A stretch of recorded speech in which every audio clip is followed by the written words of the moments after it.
Halo sahabat berbagi, kembali bersama saya Dr. Boy Abidin. Seperti janji saya akan menjawab pertanyaan-pertanyaan yang sahabat berbagi kirimkan di kolom komen. Untuk pertanyaan-pertanyaan selanjutnya tetap saya akan coba jawab dengan membuat video konten YouTube seperti ini ya. Jadi sudah ada beberapa episode yang saya buat ya, mungkin sudah ada beberapa sahabat berbagi yang sudah terjawab pertanyaannya, tapi yang belum terjawab mohon sabar. Mudah-mudahan di episode kali ini pertanyaan dari sahabat berbagi bisa saya jawab. Saya akan jawab, ya pertanyaannya ada apa nih? Nah nih dok, ada pertanyaan dari Widyawati. Selamat pagi dok, umur saya 36 tahun, apakah saya bisa hamil lagi? Anak pertama sudah 16 tahun. Saya berencana hamil dari anak saya umur 8 tahun, tapi sampai saat ini saya tak kunjung hamil lagi dok. Jadi pertanyaannya kalau dari sisi usia, ya kalau kita hitung-hitung memang ini sudah masuk faktor risiko, artinya di atas 35 tahun, usia kan tadi 36 tahun.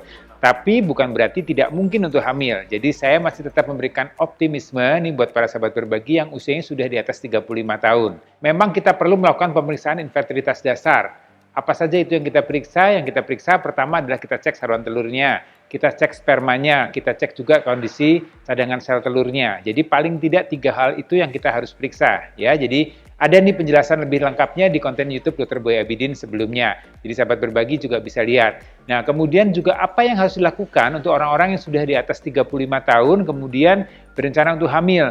Jawabannya adalah menerapkan pola hidup sehat. Seperti apa pola hidup sehat, sahabat berbagi juga bisa cek di konten YouTube Dr. Boy Abidin yang lainnya. Tapi khusus untuk pertanyaan Wiwit ini, jadi saya akan coba menjelaskan bahwa untuk tadi ada masalah infertilitas sekunder. Jadi sudah lebih dari 2 tahun di anak yang sebelumnya, kemudian belum terjadi kehamilan setelah berusaha beberapa lama dan sekarang usianya sudah di atas 35 tahun. Ya, jadi kalau untuk hal ini ya memang kita mesti coba lakukan evaluasi ya. Sama tadi pemisahnya dengan pemisahan infertilitas dasar yang kita perlukan. Biasanya yang sering kita temukan adalah adanya penurunan kualitas daripada sel sperma. Ya, jadi suami ini harus mau diperiksa ya supaya kita bisa dapat data yang akurat, data yang terbaru. Ya, jadi walaupun sebelumnya sudah berhasil mendapatkan kehamilan, tapi siapa tahu dengan berjalannya waktu terjadi penurunan kualitas dan kuantitas sperma. Jadi itu jawaban untuk pertanyaan dari Wiwit tadi. Terima kasih dok. Nah ini ada pertanyaan yang berhubungan juga nih dok. Dari Adelia. Ya. Umur 42 tahun. Pengen punya anak. Dok, ada kesempatankah? Kalau ada kesempatan, insya Allah ada. Ya, jadi untuk sahabat berbagi nih yang memang usianya sudah di atas 40. Ya, kalau di atas 40 memang yang kita perlu perhatikan adalah biasanya cadangan sel telurnya sudah mulai menurun. Jadi kita bisa lakukan pemeriksaan hormonal, kita cek berapa banyak cadangan sel telurnya. Kalau angkanya masih di atas 1, kita masih optimis. Tapi kalau angkanya di bawah 1, kita juga masih optimis, tapi memang kita harus berupaya lebih kuat lagi. Artinya harus diberikan obat-obat penyubur lebih banyak lagi, kemudian harus diupayakan dengan lebih intensif lagi, dengan jarak waktu sebisa mungkin, secepat mungkin. Dan tetap kita harus lakukan pemeriksaan untuk kualitas sperma, kita periksakan untuk sel telur. Cuman ini untuk sahabat berbagi yang mau hamil di atas usia 40 tahun, ini memang ada beberapa kondisi yang mungkin diperhatikan mengenai kondisi kehamilan. Jadi ada risiko untuk terjadinya kecacatan pada janin, bisa juga ada risiko masalah pada saat masa kehamilan, ya terjadi preeklamsi, diabetes pada saat kehamilan, bisa juga ada masalah pada saat proses persalinan. Tapi sekali lagi tetap optimis ya. Jadi untuk lebih lengkapnya, saya pernah juga buat konten YouTube mengenai kehamilan di atas usia 40 tahun. Ya, sahabat berbagi bisa cek di konten YouTube Dr. Boy Abidin yang ada sebelumnya. Selanjutnya nih dok, ada pertanyaan dari Aziza Al-Hadi.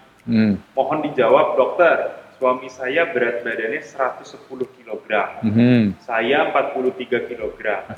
Saya menikah belum hamil 6 tahun, sudah berobat kemana-mana sehat. Bagaimana ya dok tips agar hamil? Jadi kalau ini adalah masalah di pria atau masalah di suami, berat badan yang memang kita sebut ini obesitas, tapi dia di berat badan idealnya, maka biasanya ada masalah dengan kualitas spermanya.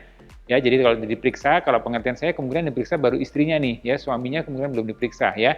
Jadi kalau diperiksa sebaiknya diperiksa kualitas spermanya. Kalau memang betul dari kualitas spermanya didapatkan hasil yang tidak optimal, artinya jumlahnya kurang bagus, gerakannya, bentuknya kurang bagus, maka solusi terbaik adalah coba turunkan berat badannya.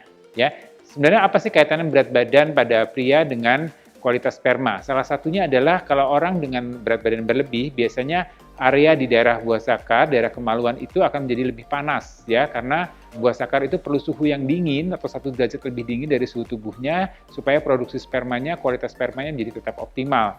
Ya, jadi dengan berat badan berlebih, suhu yang panas di daerah buah sakar menyebabkan kualitas spermanya menurun.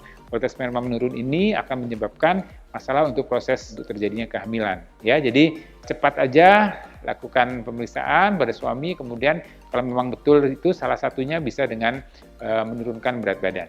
Oke nih, jadi pesannya juga selain buat suaminya Aziza, buat laki-laki yang lain juga Iya, kalau misalnya betul. ada Jadi masalah, jangan takut untuk ya, diperiksakan gitu ya. ya, Dok. Jadi untuk sahabat berbagi ya, terutama Anda pria yang memang punya masalah dengan kesuburan atau istri Anda belum hamil-hamil, cobalah Anda untuk datang ya untuk periksa atau bersama dengan istri juga boleh untuk periksa. Ya kalau memang Anda dinyatakan spermanya baik, optimal, oke, dari sisi Anda sudah selesai, dari sisi pria sudah selesai, nah baru kita berlanjut ke pemeriksaan pada wanitanya. Oke Dok, sebenarnya pertanyaannya masih banyak banget nih Dok tentang mungkin dari sahabat berbagi yang ada kesulitan untuk hamil Dok, tapi mungkin waktu kita nggak cukup. Jadi ini terima kasih nih untuk sahabat berbagi yang sudah bertanya. Jadi ini saya sudah berusaha untuk menjawab ya, mudah-mudahan ini bisa terjawab semua pertanyaan-pertanyaan sahabat berbagi, tapi yang mungkin masih ada pertanyaan atau masih ada hal yang belum terjawab, sahabat berbagi bisa ketik di kolom komen dengan hashtag Dr. Boy menjawab. Jadi untuk sahabat berbagi bisa ketik nih ya di kolom komen Dr. Boy Abidin dengan hashtag Dr. Boy menjawab ya. Nanti saya akan coba